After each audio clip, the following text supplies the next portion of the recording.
Welcome to this session of maths. In this session we are going to look at circles and cylinders. So what exactly is a circle?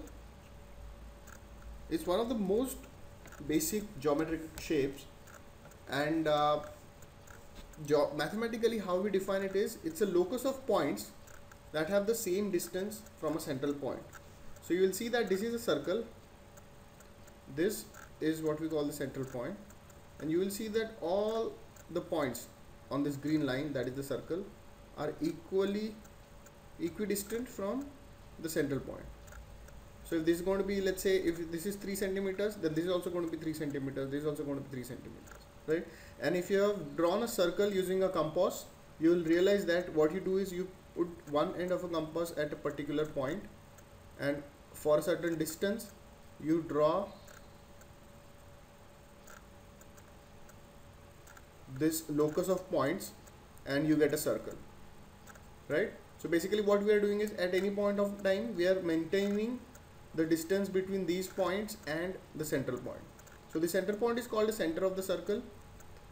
The distance between the central point and any point on the circle is called the radius, and distance between any two points on the circle, the line of which goes through the center. For example, through and through, a line is going through and through, and that is also passing through the center.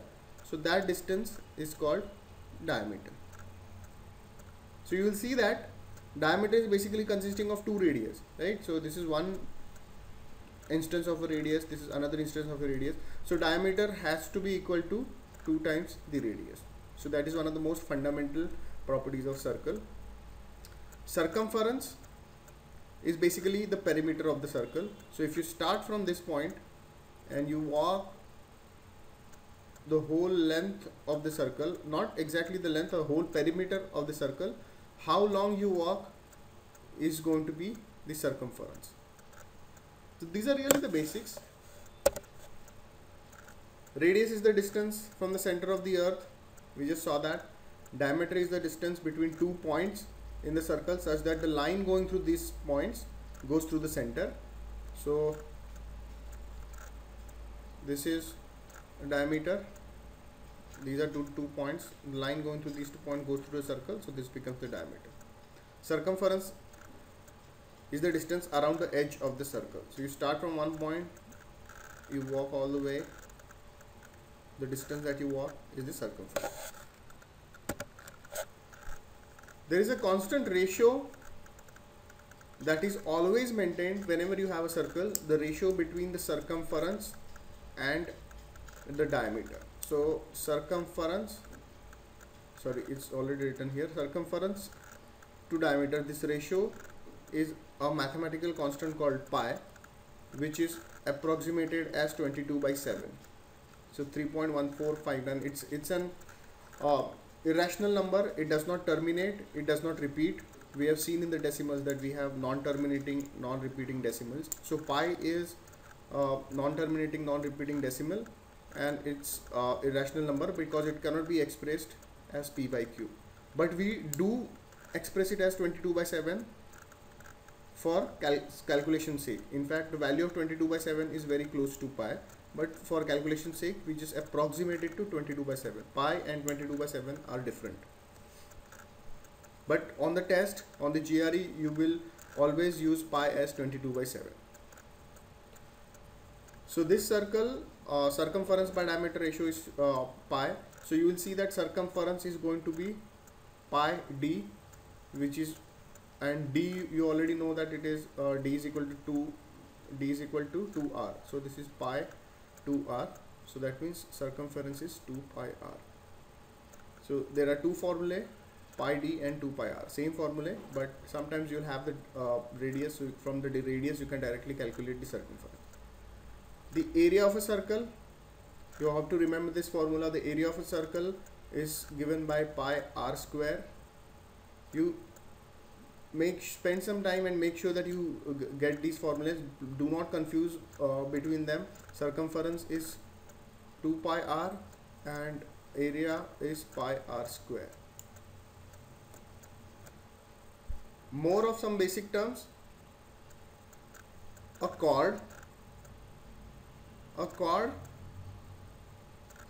is a line segment that connects any 2 points on the circle. Let's say we're selecting these 2 points and we join them with this line segment. So what we get is a chord. A chord connects 2 points on the circle. A special type of a chord is a diameter. You will see that the diameter is this connecting these 2 points, right?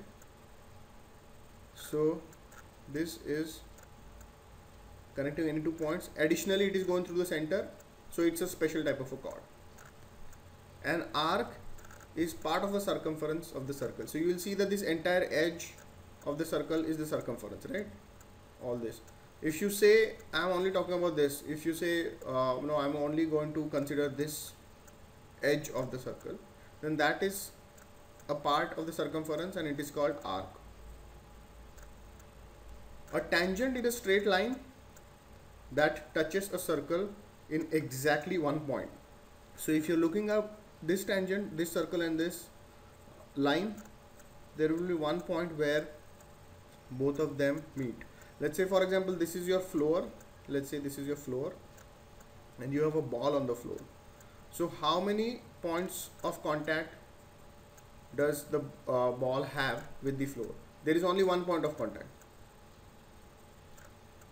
And that point of contact, because for the ball is a circle, I mean if you look at the cross section of a ball, if you see it from sideways, it's a circle and the floor is a line and the line is tangential to the circle. So there is only 1 point of contact that is common to both line and the circle.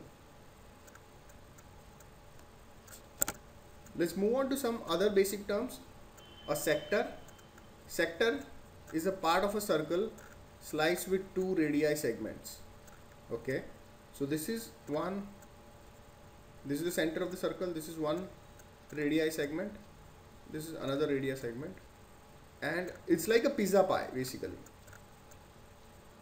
So this section, I'm talking about an area, this section is called a sector. Sector is a part of a circle sliced with 2 radii segments. Segment is part of a circle sliced with a chord. So just now we saw that this is a chord, right? And what we get, the chord does not necessarily have to go through the center, right? So this is a chord, and when you make a cut, let's say you have a paper circle, a paper in the form of a circle, you make a cut along this chord, you will split it into 2, right? So both of them are going to be segments. This is going to be one segment, this bigger is also going to be another segment. So if you want to separate a segment, you just give a cut on a chord. If you want to separate out a sector, you will have to give 2 cuts, one cut like this, one cut like this, and both will have to be meet in the center point, right? Now another interesting formula here is that length of arc to the length of circumference. So we know that arc is the length, a part of circumference. So let's say this is an arc,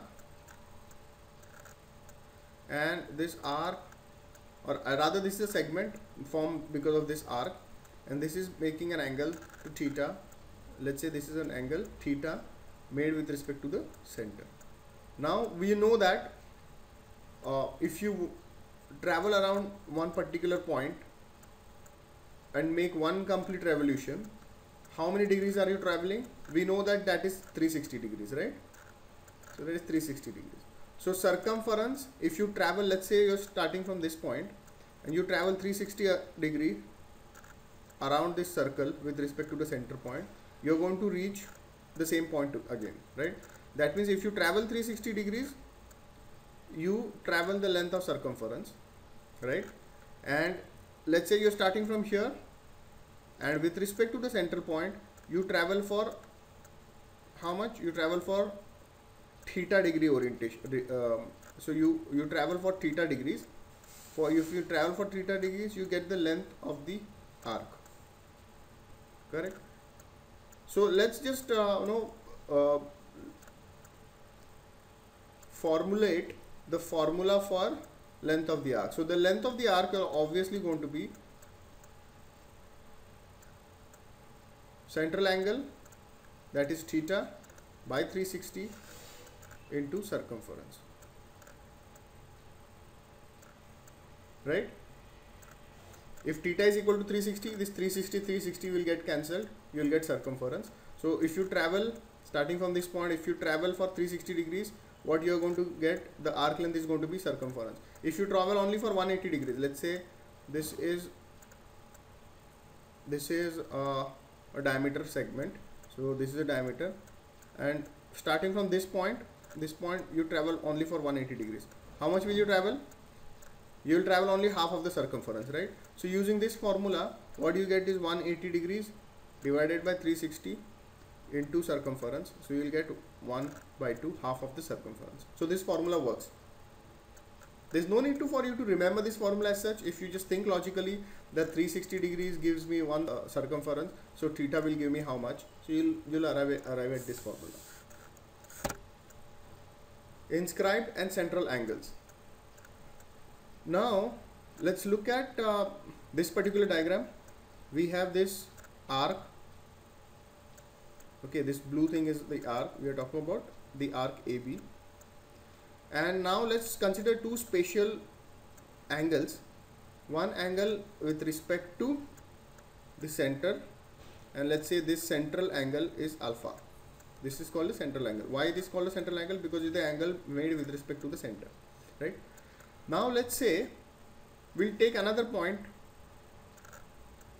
that does not lie in this this sector, any other point on the other side of the circle, and we'll join that point with the end points of the arc, right? This angle, let's call it theta, is called inscribed angle. So basically, with respect to an arc, when you join endpoints of the arc, that means when you join A and B with another point C, such that C does not lie on the shorter side of AB. Shorter side of AB as in, see, there are two arcs here. One is the short arc AB, the other one is this long arc AB. That is also arc AB, right? Because it is endpoints of this arc are going to be AB. But we are talking about short arc AB. So when you join AB with a point C such that C lies on the circle but does not lie within the short length of AB, then the angle made at C is called the inscribed angle, right? And this property you have to remember: inscribed angle is always half of the central angle. Inscribed angle is half of the central angle. So here what we can say is inscribed angle theta is half of alpha, right? So once again, we have a circle, this is central point, we have an arc, this is the short length of the arc. Now I have this angle, central angle, correct? Let's say this is alpha. I choose another point C such that the C lies on the circle and it does not lie in the short length of AB. Let's see, this is AB, right? So I'm choosing a point C here. I join CA and CB. The angle that I get is theta, and I know that this is the inscribed angle. So inscribed angle is half of the central angle, right? So now let's move on to see inscribed triangles. So an inscribed triangle is a triangle whose 3 points lie on a given circle. So this is a circle, let's say. I choose any 3 points, 1, 2, 3, and I draw a triangle. What I get is an inscribed triangle. Fairly straightforward. I am not talking about a triangle like this, because this point does not lie on the circle, nor am I talking about a triangle like this, because none of these points lie on the circle. I am talking about 3 points, triangle formed with 3 points that lie on one particular circle. Okay, so that is called inscribed triangle. A special type of inscribed triangle is the triangle one side of which is going through the center. So we can have an inscribed triangle like this, right? But none of these lines is going through the center. But now if you have an inscribed triangle like this ABC, where one particular line is going through the center, then this is of special interest to us. That is because, look at it. So this is the diameter, right? And what angle is this going to make? This is going to be 180 degrees. This is a straight line, so this is going to be 180 degrees. And this is the central angle for this arc AB, correct? Now now you will see that arc AB is half of the circumference, right? And both the sides of arc AB, I mean this arc or this arc, both are of equal length. So let's call this as short length AC. Let's call this as long length AC. Both are actually equal, but for the sake of simplicity, let's call this short length AC. So we choose one point B that lies on the other side, that does not lie on the short length AC. Let's choose this point B. Now let's join AB and AC. AB and BC. So we get one angle here, right? This is called the inscribed angle. Now we know that inscribed angle is going to be half of the central angle, right? So if this is a 180 degree, this inscribed angle will have to be 90 degrees.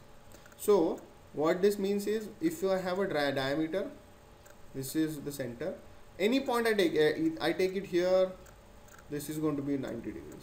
I take it here, this is going to be 90 degrees. I can take it here also, this is going to be 90 degrees. This is one good exercise for you. You can just try drawing these figures on paper and see and measure that this angle will always be 90 degrees. It will always be, right? So this is of special interest to us. We have a lot of questions that come from this concept. If an inscribed triangle's side passes through the center, the triangle is right angle triangle. Let's look at cylinders. So cylinders is a solid three-dimensional figure, right? What we have seen so far is circles. Circle is a planar figure. We can draw it on a two-dimensional surface. It's a planar figure. But here cylinder is a three-dimensional figure. Three-dimensional solid with circle at the base. So we have one circle. Let's say we put another circle on top of it, of the same size, starting with the same center, such that both of them fit exactly together. Then put a third one like that. We can put fourth one like that. If you keep stacking papers of circle of equal size, you will see that soon you will get a cylinder, right? This is the shape that you get, is a cylinder. So at the base you have this circle, on the top also you have the same circle. The radius is going to be the same. If this is going to be R radius, this is going to be R. So other parameter that defines this cylinder is how tall it is. So that is called height. So two parameters we need to form a circle. We need the radius, so we can form the base, and then we need the height. So we can, with respect to that height, we can form the cylinder, right? Now surface area of the cylinder. What is going to be the surface area of the cylinder? Surface is going to be this surface area, base surface area, top surface area, both, and the surface area of the curved surface of cylinder. So that means, what is the area of this circle? Area of this circle is going to be pi r square. What is area of this circle? This circle is going to be another pi r square, right? Now let's look at the area of this curved surface. Now if you flatten this, let's say you have a drum which is in the same the form of let's say a metal drum which is in the form of a cylinder. So you take out this top part, we take out this bottom part, we make a cut lengthwise through the metal, and we flatten the surface. So what we are going to get is this. We will get a rectangle, right? So we are going to flatten the surface, we get a rectangle. The height is going to be this part. This is going to be height, right? And what is going to be the length of this rectangle? The length is going to be the circumference of the circle, right? This is going to be the length of the rectangle. So that is circumference. What is the circumference? It is 2 pi r. 2 pi r. So what is going to be this area, which is basically the curved surface area? We are going to have h into 2 pi r, correct? This is length into height, area of a rectangle. So let's just combine all these things together. So what we get is 2 pi r h plus 2 pi r square. Correct? This is the surface area of the cylinder. Once again, surface area of the cylinder is going to be surface area of the curved surface plus 2 times the area of base circle, because we have 2 base circles. So 2 base circles will give you 2 pi r square, and surface area of the curved surface is going to be, if you flatten out the surface area, you are going to get a rectangle. It is going to be of dimension h as width and 2 pi r, which is circumference of the circle, as length. So area of this rectangle is going to be 2 pi r h. So this is how we get the surface area of the cylinder. Volume, pretty straightforward. What is going to be the value? Volume, see, volume is a three-dimensional aspect to any figure. What we do, whenever you have to get volume, what you have to do is you just take the base, area of the base, and then multiply that by height. So area of the base is what? Pi r square. Multiply that by height, you get volume. So a volume of the cylinder is pi r square h. Let's now look at some practice problems. This is the first practice problem for you. You can give it a try. Okay. On a circular island, a circular garden is surrounded by a circular walkway and a circular beach. Okay, so as they have given in this figure, this is the island. Outside this outer circle, what we have is ocean. This is the island. This is the beach part, right? We have this walkway, and this is the garden. Correct? If the radius of the garden is 100 meters, so this is 100, radius of the garden is 100 meters, and the width of the walkway, so this is the width of the walkway. Width of the walkway is 10 meters. So how much would this total be? What is going to be the radius of the area that the walkway covers? Walkway plus the garden, actually. The area of walkway plus garden is going to be, the radius of this area is going to be 110. This is 100 plus this is 10. Obviously this figure is not drawn to scale. So this is 100, this is 10, and this is 110. Okay. What is the area of the walkway? So now we have to look at this. This is the garden, this is the area, this is the garden, and this is the walkway. So what is the area of the walkway? So area of the walkway is going to be this entire area minus area of the garden, right? And for this entire area, what is the radius? The radius is 110. So we are going to have 110 radius. The outer circle is 110 radius. So area of that is going to be 110 pi 110 square minus the area of garden. Area of garden is what? It would be pi 100 square. Radius of garden is 100. So this is minus pi 100 square. This is going to be the required area. So if you solve this, you will get that, you will get pi 110 square minus 100 square, right? Now let's, instead of calculating this, what we can use a special product. A square minus b square, we know this, right? In algebra we have seen this. A square minus b square is equal to a plus b into a minus b, right? So here a is 110, so a plus b and b is 100, so a plus b is going to be 210, a minus b is going to be 10. So what we get is 2100 pi. This is the area of the walkway. Let's move to the second problem. You can give it a try on your own. A circle with area pi. Okay, so if the area is going to be pi, let's say the circle has a radius r. Okay, so that means this is going to be, area is going to be pi r square, and we are already given this circle has area of pi. Pi r square is equal to pi. That means radius of that circle is going to be 1 units. Right. Okay. So circle with area pi has a square inscribed in it. Okay. This is the circle. Inscribed as in it is fit inside. So this is a square we are talking about. This is 90 degrees, 90 degrees, 90 degrees, 90 degrees. Okay.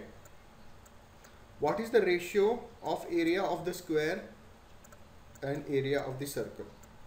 So if you want to find out the ratio of area of square, area of circle we already know. What is going to be the area of square? Area of square is side square, right?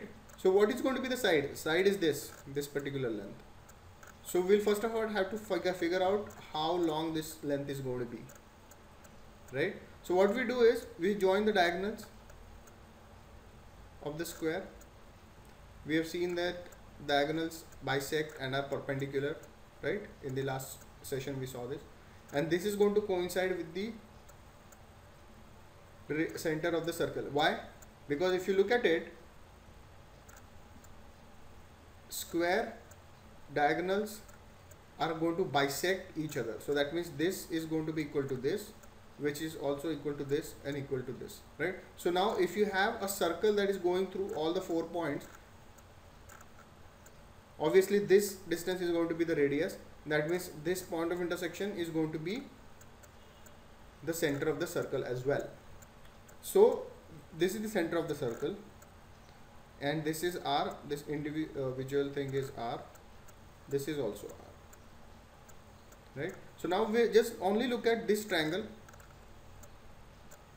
In this triangle, this is going to be 2R, this is going to be X, this is going to be X, X being the side of the square. So let's use Pythagoras. What do we get? We get X square plus X square, this square plus this square is equal to this square, is equal to 2R the whole square. So 2x square is equal to 4R square, right? So this 2 gets cancelled, we get 2 here. So x square is equal to 2R square. So x is equal to root 2R. So what is going to be the area of square? Area of square is going to be x square, which is going to be root 2R square, which is 2R square. Area of the circle, we already know it's pi, correct? Right. So what is going to be the answer? Area of square divided by area of circle is equal to 2R square divided by pi. But we know the radius is going to be what? The radius is going to be 1. So the answer is 2 into 1 square, which is 2 divided by pi. This is the answer. Let's move to this one. Please pause the video and see if you can solve this. 3 circular gardens touch one another as shown. So whenever you see this touch, it means there is only one point of intersection. There is one point of intersection, there is another point of intersection, another point of intersection. So that means these 2 circles are tangential to each other. 3 circular gardens touch one another as shown. If the radius of each garden is 10 meters, okay, let's see, this is the center of this garden, this is the center of this garden, this is the center of this garden. The radius of each garden is 10. So this is 10, this is 10, this is 10, sorry, this is 10, this is 10, this is 10, this is 10. You will also see that when you make this triangle, the point of intersection is going to lie on this particular line, right? Okay. If the radius of each garden is 10 meters, what is the perimeter of combined park area? Okay, so combined park area perimeter. So he is asking about this circumference plus this circumference plus this circumference. This is the outer edge. We are not concerned about these arcs because that is inside. We are asked the perimeter. Okay, so now let's look at this. Look at this particular triangle first of all. This particular triangle is, what is the side of this side? This is 10 plus 10, 20. What is this side? This is 10 plus 10, 20. What is this side? This is 10 plus 10, 20. So that means it's an equilateral triangle, right? It's an equilateral triangle. So that means this angle is going to be 60 degrees. This angle is also 60 degrees. This angle is also 60 degrees. Correct. Now, what is going to be, if the radius is 10, we can find out the circumference, right? The whole circumference we can find out of each circle. What we need is only part of that circumference. So this is going to be what? This is going to be the whole circumference minus this much, correct? And this much is how much? This much is going to be 60 degrees. What is the angle that this arc is making at the center? It is 60 degrees, right? This is 60 degrees, we just saw that. So this is going to be 60 degrees divided by 360 degrees, these many times the entire circumference. That means 1/6 of the circumference. This part is 1/6 of the circumference. That means this part is going to be circumference minus 1/6. It's going to be 5/6 of the circumference. So this part is 5/6 of the circumference. 5/6 of the circumference. Similarly, this part is also going to be 5/6 of the circumference. All the circumference are same, right? So this is also 5/6 C, and all circumference are same because all the three have the same radius. This is also going to be 5/6 of the circumference. 5/6 of the circumference. So what is the total combined area? It is going to be 3 times 5/6 of the circumference. So let's put the formula for circumference. This 3 goes, you get 2, so you get 5/2 into, what is circumference? 2 pi r. What is how much is r? R is 10, correct? So you get this and this gets cancelled, so what we get is 50 pi. The total combined area of this combined park is 50 pi. Let's now look at this. Please pause the video and see if you can solve this. In the diagram below, angle EOD, where is angle EOD? We are talking about this angle EOD. This angle EOD is 120 degrees. Okay. What is the area of the shaded region in terms of radius r? So let's say this is radius r. This is r and r. And we have to find out the area of this shaded region in terms of r. So you will see that area of shaded region is going to be area of the sector. This sector that we are talking about, this sector minus the area of this triangle, this particular triangle EOD, right? So can we find out the area of this sector? This area of this sector is going to be very easy to find out. This angle is 120 degrees. 120 degrees is 1/3 of the 360 degrees that we have. That means this sector is 1/3 of the circle. So this area is also going to be 1/3 of the circle. So this is very easy to calculate. Now we need to find out the area of this triangle. So let's look at how to get the area of this triangle. Let's say we draw a line like this, which meets here, which is perpendicular to this. Okay, you will see that this is r. This is r. I'm only looking at the triangle. I'm not worried about the circle. This is r. This is r. Right. So that means these angles have to match. This is an isosceles triangle. These angles have to match. Okay. So this is 90 degrees. This is also 90 degrees. And you will see that a perpendicular bisector drawn from the point of isosceles triangle, which basically is the point where two equal sides meet. This is the vertex of this isosceles triangle. If you draw a perpendicular bisector, if you draw a perpendicular line to the third side, it is going to bisect the line. So that means this is going to be equal to this. Also, it is going to bisect the angle. So this angle is going to be equal to this angle. right? So very fundamental property of isosceles triangle. So we know that this angle, however, is 120 degrees in total. That means this angle is going to be 60 degrees and this angle is going to be 60 degrees. Similarly, if this is 60, this is 90, this is going to be 30, this is 60, this is 90, this is going to be 30. So eventually, if you look at only this triangle, I am only looking at now this small triangle. This is R, this is 90 degrees, this is 60 degrees, this is 30 degrees. I get a 30, 60, 90 triangle, and the hypotenuse of that 30, 60, 90 is R. So using the properties of 30, 60, 90 triangle, what do we get?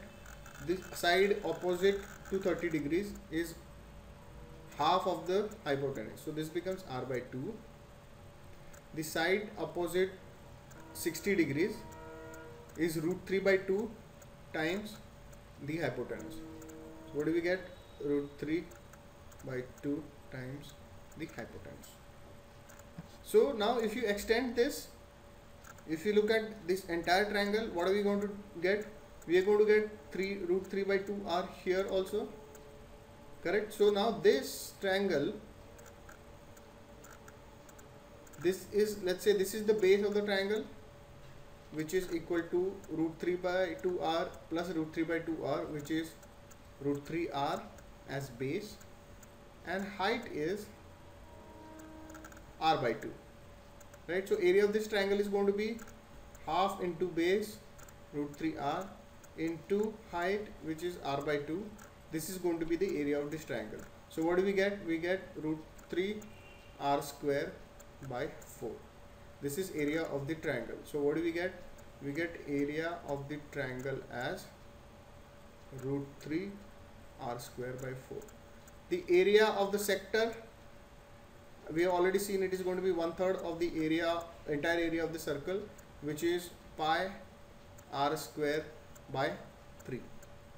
So what is the area of the shaded region? So area of the shaded region is going to be equal to area of the sector pi R square by 3 minus area of this triangle. Area of this triangle is root 3 R square by 4. So this is our answer. The area of shaded region is going to be pi R square by 3 minus root 3 R square by 4. Let's look at this. Please pause the video and see if you can solve this. A radius of circle of radius 10 has a chord ED as shown below. Okay, so we have this chord ED. Which of the following value can length of ED take? Okay, all we know is that radius is 10. This is going to be radius 10. This is going to be radius 10. Okay, so we have seen in last session that if you know the lengths of two sides of a triangle, now this is a triangle, we can say something about the length of the third side. The length of the third side, ED, is going to be smaller than the sum of the other two sides. So that means 10 plus 10, and it is greater than the difference of the two sides. So difference of 10 minus 10 is 0. So that means ED has to fall between 0 and 20. This value does not fall in 0 and 20. This value does not fall in 0 and 20. This value does not fall in 0 and 20. This value does not fall in 0 and 20 because 20 is not included. We cannot have it as 20. It has to be less than 20. So the only option we have is 11. So that is the only value among the given choices that the length of ED can take. Problem 6. Please try it. A rectangle of diagonal 10 centimeter and one side 5 centimeter inscribed in a circle. Rectangle, diagonal 10 centimeter, okay, and one side is 5 centimeter is inscribed in a circle. Okay, so if whenever a rectangle is inscribed in a circle, the diagonal of the rectangle is going to be the diameter of the circle, right? It will have to be. So that means if the diagonal is 10, the radius of the circle is going to be 5. So this is the midpoint of the diagonal, which is also the center of the circle, and we have a circle around it, and the radius of the circle is going to be 5. Okay. What percentage of circle is outside of rectangle? So basically they are asking this plus this plus this plus this is how much part, what percentage of the circle.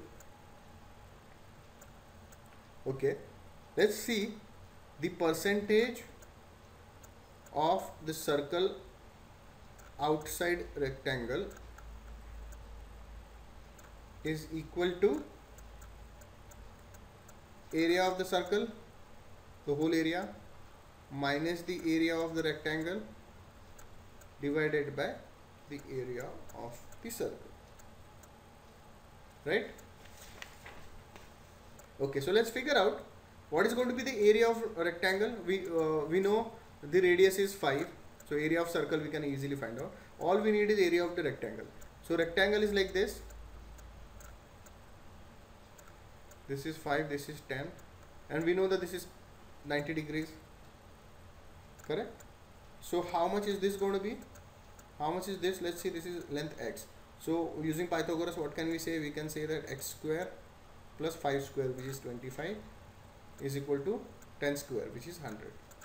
So that means x is root 75,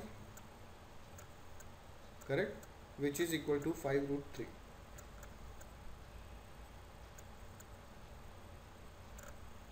Correct. So x is equal to 5 root 3. So what is area of the rectangle? Area of rectangle is 5 into x, which is 5 into 5 root 3, which is 25 root 3. 25 root 3 is the area of rectangle. And what is area of the circle? Area of the circle is going to be pi r square, which is pi into 5 square, which is 25 pi. Correct. So let's find out this percentage. The percentage would be area of circle, which is 25 pi, minus area of rectangle, which is 25 root 3 divided by 25 pi into 100%. We need it in percentages, right? Okay. So we get this 25 gets cancelled. We get pi minus root 3 by pi into 100. So if you calculate this, you will get 44.9%. This is the answer. 44.9% area is outside this rectangle and inside this circle. Let's look at problem 7. Please try it on your own. The circle has an equilateral triangle inside and another equilateral triangle outside as shown. Okay, so we have two triangles, one circle first of all, one triangle inside inscribed in the circle and the other triangle outside the circle, such that the circle is inscribed in the triangle. Okay, and all of them are equilateral. Both these triangles are equilateral. This is going to be equal to this, or equal to this. This is going to be, and it's equilateral, and also you will see that this point of tangency is going to be the midpoint of this circle, this side. So this is going to be equal to this, this is going to be equal to this, like that, right? Okay, find the ratio of areas of two triangles. Find the ratios of areas of two triangles. Okay, so we need area of this triangle divided by area of this triangle. Interesting. Now what we'll do is we will look at this circle and this triangle separately, then we'll look at this circle and this triangle separately. So let's only look at this circle and this triangle. This triangle, equilateral triangle, is inscribed in this circle. Okay, let's say this is the center point, this is R, this is R, this is R, correct? So now let's again draw, for example, let's only look at this triangle, only this very small tiny triangle. Okay, so that is going to be what? This is going to be R, right? This is going to be the angle bisector of this. That means this angle is going to be equal to this angle, and the whole angle is 60 degrees, so this has to be 30 degrees. This is 90 degrees, and this is going to be 60 degrees. So this is a 30, 60, 90 triangle, and the hypotenuse is R. So that means the side opposite 30 degrees is going to be R by 2, and the side opposite the 60 degrees is going to be root 3 by 2 R. This is standard. Okay, whenever you get a 30, 60, 90, we know the ratio of sides, so we'll figure out this side versus this side. Now we got this much, we got a value of this, so double that, you get the base of this big triangle. You get the base of this triangle. The base of this triangle is going to be root 3R, twice of root 3 by 2R, so it's going to be root 3R. What is going to be the height? The height is going to be, we know this much is R, this much is already R, we know, and this height is root R by 2. So the whole height is going to be R plus R by 2, which is 3 by 2 R. So height is going to be 3 by 2 R, right? So we now have the base, we now have the height. So what is going to be the area of this? So area of the small triangle is equal to half base root 3 by 2 into height 3 by 2 R. This becomes the base or area of the small triangle. So let's just find out area of the small triangle is equal to, there is nothing that gets cancelled here, so we get 1 by 4 R square, 1 by 4 R square 3 root 3, 1 by 4 R square 3 root 3. Correct? Okay, now let's look at this circle and the outer triangle. Correct? Same thing, this is R now. We need to figure out the area of this big triangle. If this is R, again we'll look at this 30, 60, 90 triangle, wherein this is going to be R, or rather, no, sorry, this is not R, this is this particular thing is R, sorry, this is R. So this is going to be R, this is going to be 30 degrees, this angle is 60 degrees, and this is 90 degrees. Correct? So that means this side is going to be 2R and this side is going to be root 3R. We are following the same logic that we did here, it is just that the numbers are different. Correct? So now for this big triangle, the base is double of this. Correct? Double of this. So that is going to be, this entire base is going to be 2 root 3R, and the height is going to be R plus the hypotenuse of this triangle. Hypotenuse in this triangle is going to be again 2R. So this height, entire height is going to be 3R. Correct? So area of big triangle will be, area of big triangle is going to be half 2 root 3R into 3R.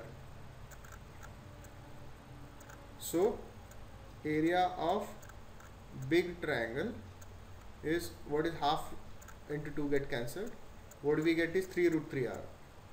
We get 3 root 3 R square, sorry, R square.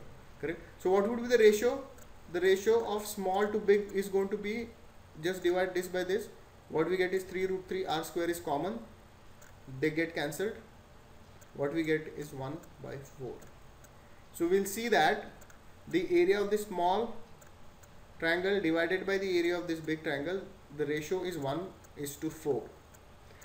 Real quickly, let's look at it again. What we have done is, we have taken a circle and the small triangle inscribed in it separately. In that also we have looked at only one small triangle. We found that this is 30, 60, 90, and we know that this is R. So using this R, we have calculated the base of this triangle, the height of this triangle, and then we arrived at an equation, arrive at some expression for the area of small triangle. Same thing with the big triangle. What we have done is we looked at the big triangle, we looked at the inscribed circle. We know that this part is R. We also found that this particular triangle is 30, 60, 90.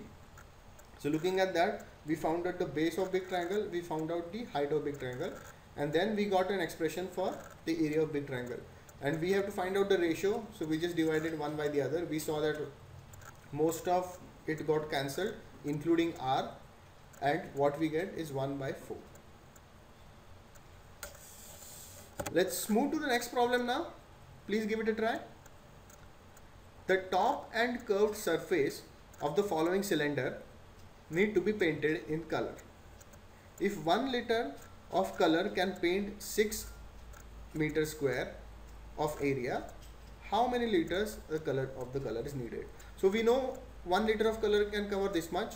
So how many liters are needed? We'll need to find out the area of the curved surface first, right? So top and the curved surface is to be painted. We don't need to paint the bottom surface. So what is going to be area of the top surface? It's going to be pi r square, correct? This is pi. What is r? See, we know the value for this diameter. R is 2.1, right? From here we can find out that r is 2.1. So what we get is pi into 2.1 square plus area of this curved surface. So in one of the earlier slides we saw area of the curved surface is circumference of this radius, circumference of the circle into height. So this is height is 2.5, circumference is 2 pi r, r is 2.1. So if you find out, what we get is pi is common, 2.1 square is going to be 4.41 plus 2.5 into 2, which is 5, 5 into 2 is 1, 5 into 10 is 10, so we get this. So ultimately what we get is pi 14.91. Right, we can even simplify this. So this is the area. If 1 gallon, or rather 1 liter of color, 1 liter of color can paint 6 meters square, right? So how many liters we need for pi 14.91? This is the ratios and proportion that we need to figure out. So what we get is we are going to need 14.91 pi divided by 6, these many liters, and if you solve this you will get 7.80 liters.